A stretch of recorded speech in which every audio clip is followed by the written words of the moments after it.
Yuta engoliu um dedo do Sukuna. Fushiguro Megumi desistiu da sua própria vida, o que acarreta na minha teoria de que o Fushiguro Megumi se tornaria o vilão de Jujutsu Kaisen. Acabou meio que se tornando real. E finalmente a Maki chega aqui no campo de batalha, bem aos moldes de Fushiguro Toji. Bom, foi quase que literalmente a mesma coisa. Mas antes de explicar tudo o que aconteceu nesse último capítulo, 251 aí de Jujutsu Kaisen, vou pedir pra você deixar o like e se inscrever no canal que não é inscrito, que é bastante importante aí pra dar engajamento no vídeo. Então mete o dedo no joinha.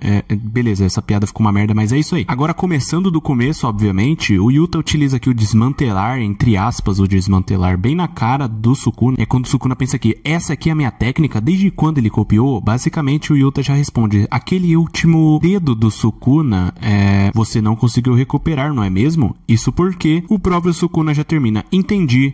Você comeu ele, então, já levando um putz de um socão na cara aqui do Itadori. E vai por mim, esse 2 versus 1 aqui do Yuta e o Itadori contra o Sukuna tá muito bom. Inclusive, o Itadori tá descendo um sarrafo aqui no Sukuna, no mano a mano. Porém, o Sukuna acaba agarrando aqui o Itadori e utilizando o desmantelar bem na barriga dele, que aproveita que sangrou pra caramba e gospe esse sangue no rosto aqui do Sukuna, tampando a visão dele. Dando espaço aqui pro Yuta dar um gancho aqui de direita, enquanto o Itadori tá aqui caído no chão, sangrando pra caramba. Ele pensa que essa é a última chance de derrotar o Sukuna e recuperar o Fushiguro daqui. Não vacile, cure-se e cure-se. Bom, é muito complicado se levarmos em conta que a barriga dele tá semi-aberta, digamos assim. Então já é mostrado aqui que o Sukuna tá pensando que a minha liberação de energia amaldiçoada e o meu controle sobre o corpo reduziram consideravelmente. Daí tanto o Yuta quanto a Rika tá descendo aqui o sarrafo nele. Então é mostrado que o Itadori já tinha se recuperado de forma bem rápida, se formos levarmos em conta que o dano que o Sukuna causou nele foi grande e parece que ele já tá inteiro novamente. Então ele já aproveita aqui que ele tava caído no chão e mete um chutão na cara do Sukuna. Porém o Yuta percebe aqui que o Sukuna fez uma aposta ao desfazer a sexta Uka de Vimy e ser atingido pela técnica da Anjo, mas podendo ser capaz de se focar completamente no desmantelar, que corta o mundo. Porém, estávamos esperando por isso, é o momento aqui do Yuta atacar. Porém, nesse último segundo, ele acaba socando a barriga aqui do Sukuna, que tinha uma boca. Ela mesmo morde a mão dele, arrancando um pedaço fora, enquanto leva um socão na cara. Enquanto isso, ele tá pensando, desmantelar que possui uma extensão do alvo da técnica não pode ser usado junto com a sexta Uka de Vimy. Deve ser necessário pelo menos algum elemento como selos de mão, entoação do feitiço ou talvez até os dois. Não vou deixar que você utilize nenhum deles. Fora também que os seus cortes enfraqueceram, ou seja, os cortes dele não tá mais atravessando tão assim potentemente o Yuta, levando em conta que mesmo de perto não é mais assustador. Porém, acontece aqui uma coisa que deixa o Sukuna pensativo. Basicamente, o sangue do Itadori acabou explodindo na cara dele, muito provavelmente devido a que o Itadori tá aprendendo técnica de manipulação do sangue através do Shoso. Então é cortado aqui que basicamente o Itadori tá segurando um livro e fala que de acordo com a Tsukomo-san, em regra as almas podem se misturar, mas não se unir em uma só. O Shoso já responde aqui, mas será que não são você e o Sukuna seriam especiais? Porque eu não sinto a presença de alma em que meu corpo se formou? Isso deve acontecer porque tem uma diferença de poder imensa entre o objeto amaldiçoado e o não feiticeiro. Mesmo que ela se afunde tanto, ela nunca vai se tornar uma só com a do objeto amaldiçoado ou desaparecer. Mas isso é só em regra, não é? Se o Megumi for uma exceção, estaremos com problemas. Eu adicionei em regra por conta própria. Mahito, por exemplo, era uma maldição que conseguia trocar a alma das pessoas, juntá-las, transformá-las em outras criaturas. Podemos assumir que as almas não irão se unir se a técnica dele não estivesse envolvida, é o que eu acho. E resumidamente falando, a Kuruzu conversa aqui com eles, falando que basicamente, se você conseguir separar as duas almas e enfraquecer a sincronização entre o objeto e o corpo, a taxa de sobrevivência aumenta pra caramba. Isso porque na encarnação a técnica amaldiçoada e o portador do objeto amaldiçoado são diretamente ligados, por isso deve ser possível eliminar o Sukuna, mas não importa qual seja a técnica, a chance de sobrevivência do hospedeiro é baixa, porque isso envolve o cérebro. Então separar as almas seria a única chance aqui de tirar o Fushiguro Megumi de dentro. Então é cortado mostrando que a Rika conseguiu segurar o Sukuna juntamente aqui com o Itadori, segurando um braço dele, e o Yuta finalmente utiliza uma liberação máxima, a escada de Jacó diretamente no Sukuna. Ele fica completamente acabado e queimado. O Itadori se prepara aqui para meter um socão no Sukuna e fala que acorde Fushiguro. E quando ele o acerta, é explicado aqui em relação à estrutura da alma, não há erro algum na forma que o Itadori e o Okotsu pensaram. Porém, eles ouvem aqui, chega. Então o Itadori é teletransportado aqui para ver a alma do Fushiguro Megumi e ela tá simplesmente acabada e diz aqui, já chega. A alma de Fushiguro Megumi já perdeu a vontade de viver, enquanto lá fora o Sukuna entoa aqui alguns Jujutsu e usa o desmantelar que rasga o mundo diretamente no Yuta. Enquanto tudo isso acontecia, na distração de todos, alguém entrou aqui no domínio. Então o Itadori faz essa cara aqui de que alguém dedou o Kude. Isso é uma prática comum dos feiticeiros, algo tão medíocre que poderia ser facilmente evitado pelo Sukuna em circunstâncias normais, um ataque de surpresa, e é mostrado simplesmente a a Maki chegando aqui, metendo uma espadada nas costas do Sukuna. Como eu disse, parece muito uma referência do Toji e o Gojo. Então, finalmente, vamos ter aqui a Maki no campo de batalha enfrentando o Sukuna. Porém, o que nos preocupa é o estado do Yuta, que também dá pra teorizar, porque ele simplesmente comeu um dedo do Sukuna, de que basicamente ele vai conseguir utilizar aqui uma técnica amaldiçoada reversa pra curar completamente o corpo dele, já que no estado atual dele ele está esbanjando energia amaldiçoada. Algo muito similar ao Hakari pode acontecer, entre aspas, o Yuta ficar imortal devido à sua quantidade de energia amaldiçoada. Porém, se o Yuta acabar morrendo, nós sabemos aqui que já era algo bem esperado, inclusive algo que eu previa pra este capítulo no meu outro vídeo aqui no YouTube, há 4 dias atrás aqui, onde eu disse que basicamente sim, o Yuta ia acabar morrendo no capítulo 151, então seria mais aqui uma teoria minha que estaria sendo realizada. Mas enfim, se você gostou, deixa o like, se inscreve no canal, ativando as notificações para receber os próximos vídeos e comenta aí o que você achou, o que você acha também, o que vai acontecer nos próximos capítulos. Até porque além dessa luta aqui, tá rolando a luta do Hakari contra a Uraumi. O que eu acho que vai acontecer no próximo capítulo é desenrolar aquela luta. Mais ou menos é isso que eles utilizam, essa tática de ficar alternando as lutas para te prender na história, mas a verdade é que ninguém quer saber o que vai acontecer entre Hakari e Uraumi. Dificilmente eu acredito que o Hakari perda. Então sim, o Hakari tem grande chance de vencer o Uraumi, e fora isso também, se ele acabar perdendo para um personagem que, bem dizer, é um figurante, por mais forte que ela seja, vai ser assim no mínimo broxante. E já falando do que esperar entre Maki e Sukuna, ela, se tiver aqui utilizando a espada lá, que agora eu esqueci o nome, mas simplesmente a espada do Fushiguro Toji, que atinge diretamente a alma, tecnicamente falando, o Sukuna tá em apuros, porque a Maki, juntamente com o Itadori, vai somar aqui 2 personagens capazes de atingir diretamente a alma do Sukuna, que já que o Fushiguro Megumi